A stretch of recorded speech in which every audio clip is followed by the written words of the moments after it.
All right, let's dive into the brilliant but honestly pretty turbulent world of diamonds right now. We're talking about an entire industry being reshaped by everything from courtrooms to changing tastes at the jewelry counter. It's a lot to unpack, so let's get into it. So, what in the world does a court ruling have to do with the price of an engagement ring? I know, it sounds a little disconnected, right? But the answer connects the high-stakes legal drama happening in the US directly to the diamond on your finger. This is the central mystery we're going to solve today. And at the heart of all this chaos is one simple word: tariffs. We're talking about the import duties on diamonds coming into the United States, which is, by far, the industry's biggest market. A recent court decision has thrown this whole system up in the air, creating a huge question mark for the entire supply chain. So here's how it all breaks down. A U.S. appeals court has basically said some of these import duties are illegal, but the government is fighting that, taking the case all the way to the Supreme Court. So for now, the taxes are still in place, but everyone is holding their breath for that big October 14th deadline. You can imagine, it makes planning almost impossible.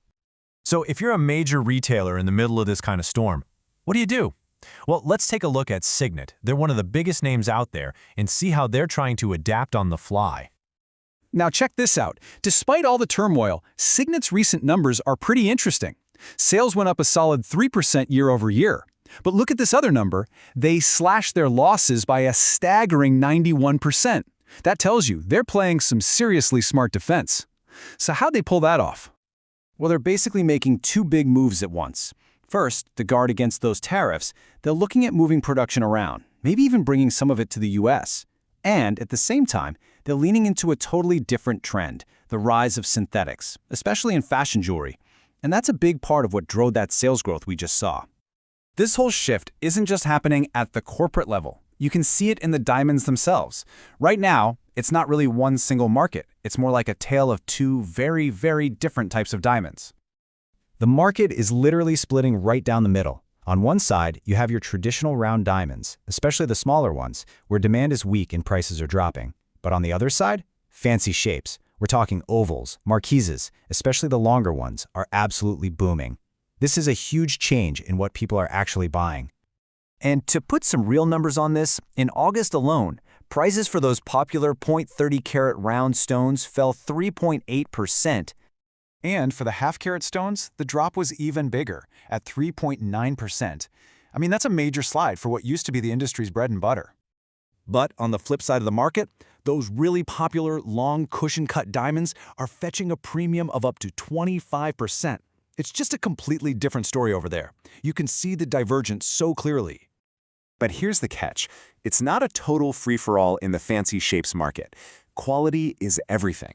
As this note from a market report says, fancies with bad proportions are illiquid, which is just a fancy way of saying they're almost impossible to sell. So while a beautiful oval is in high demand, jewelers can't just move any old fancy-shaped stone. The cut has become more important than ever. Okay, so none of this is happening in a vacuum, right? This tariff mess and the shift in consumer taste are creating ripples all over the world. So let's do a quick trip around the globe to see how the major diamond hubs are dealing with all this. Let's start back in the US, where the picture is, well, it's a mixed bag. Demand is holding on in some key areas, but you can feel this growing sense of caution as everyone looks ahead to the holiday season. The bridal market is still pretty steady, which is good news. People are still getting engaged. But retailers are being really careful, buying their holiday stock at a much slower pace than usual. And this environment is creating a real power shift. The big wholesalers who are smart and stocked up on low-tariff inventory, they're doing great. But the smaller guys who need to buy now, they're getting squeezed. And that pressure we're seeing in the US, man, it's creating waves everywhere. In Belgium, the market is slow. In Israel, dealers aren't just worried about US tariffs, but potential new ones from the EU.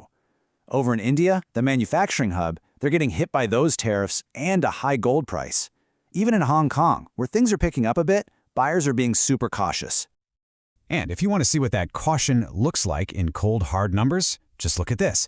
Hong Kong's trade data for the first half of the year shows both polished imports and exports are down a lot. This is the direct result of the economic slowdown in mainland China, and you can see the impact clear as day. So after looking at all these different pieces, from court cases to jewelry showcases, what's the big picture?